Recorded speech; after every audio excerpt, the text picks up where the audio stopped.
عائشہ رضی اللہ عنہا نے روایت کیا کہ انہوں نے نبی صلی اللہ علیہ وسلم کو نصف شعبان کی ایک رات اپنے بستر سے غائب پایا۔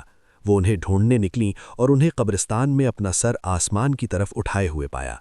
جب وہ قریب آئیں، نبی صلی اللہ علیہ وسلم نے انہیں محسوس کیا اور فرمایا، کیا تمہیں ڈر تھا کہ اللہ اور اس کا رسول تمہارے ساتھ ظلم کریں گے؟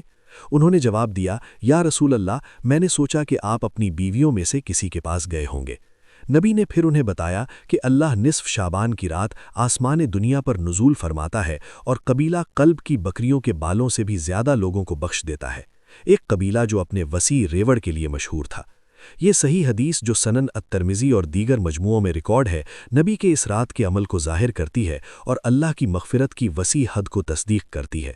جن لوگوں کو بخشا جاتا ہے ان کی تعداد کا مقابلہ بے شمار بکریوں کے بے شمار بالوں سے کیا جاتا ہے، ایک مستعارہ جو انسانی تصور کو الہی رحمت کی بے حد نوعیت کو سمجھنے کے لیے کھینچتا ہے۔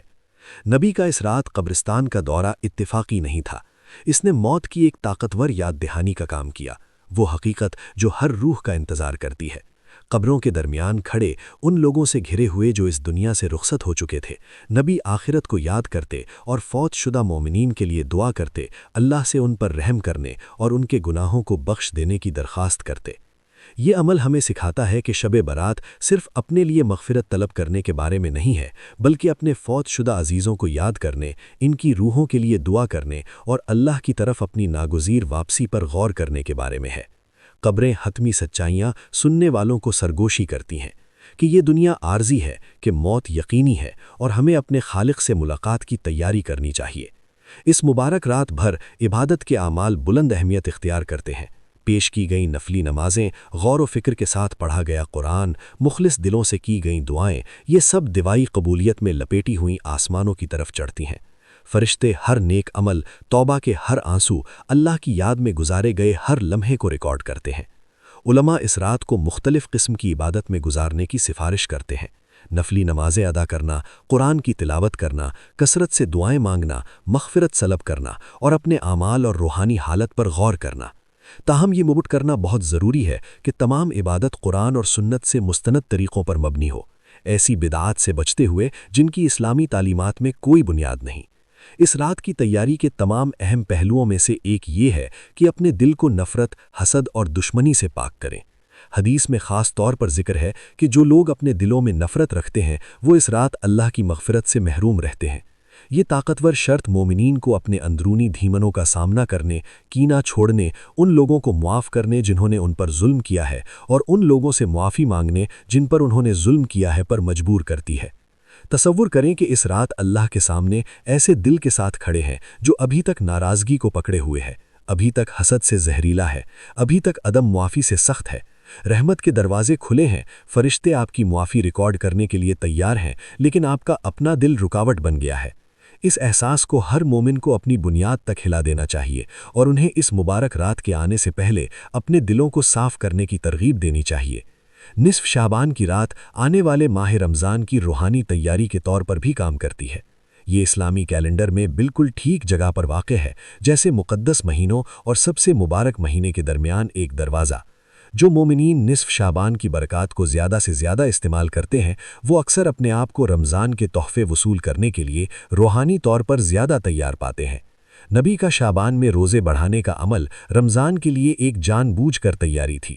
جیسے ایک کھلاڑی مقابلے سے پہلے تربیت کرتا ہے، مومن شدت عبادت کے مہینے سے پہلے اپنی روح کو تربیت کرتا ہے۔ شعبان تربیتی میدان ہے اور شب برات وہ رات ہے جب ہم اپنی روحانی تیاری کا جائزہ لیتے ہیں اور اپنی آخری تیاریاں کرتے ہیں۔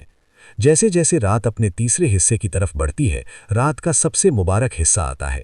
یہ اس وقت ہوتا ہے جب اللہ اپنی شان کے مطابق آسمان دنیا پر نزول فرماتا ہے، پوچھتا ہے، کیا کوئی مجھے پکارنے والا ہے کہ میں اس کی دعا قبول کروں؟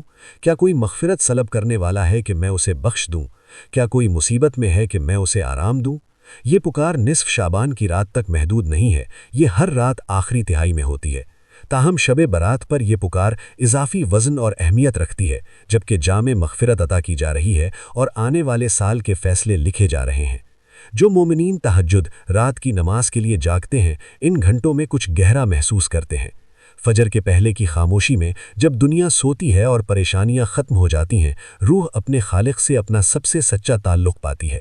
اندھیرے میں سرگوشی کی گئیں دعائیں ایک اخلاص لے کر آتی ہیں جو دن کی نمازوں میں کبھی کبھی کمی رکھتی ہیں۔ تنہائی میں گرنے والے آنسو ان گناہوں کو دھو ڈالتے ہیں جو عام توبہ نہیں پہنچ سکتے۔ نیک پیش رووں سے تاریخی بیانات ہمیں بتاتے ہیں کہ وہ یہ پوری رات عبادت میں گزارتے تھے۔ کچھ اتنی نماز پڑھتے تھے کہ ان کے پیر سوج جاتے، دوسرے پورا قرآن پڑھتے اور پھر بھی دوسرے سجدے میں رات گزارتے، روتے اور مغفرت طلب کرتے۔ انہوں نے سمجھا جو ماڈرن دل کبھی کبھی بھول جاتے ہیں کہ ایک مخلص عبادت کی ایک رات پوری زندگی کا سمت بدل سکتی ہے۔ امام شافعی اسلام کے عظیم علماء میں سے ایک نے کہا کہ 5 راتوں میں دعائیں قبول ہوتی ہیں: جمعے کی رات، دونوں عیدوں کی راتیں، رجب کی پہلی رات اور نصف شعبان کی رات۔ یہ بیان حالانکہ بلا واسطہ نبوی روایت سے نہیں ہے، لیکن یہ ابتدائی نسلوں کی اس رات کی فضیلت کے بارے میں سمجھ کو عکاسی کرتا ہے۔ سوال پیدا ہوتا ہے کہ اس رات کیا مانگنا چاہیے؟ اس کا جواب اسلامی دعا کی جامعیت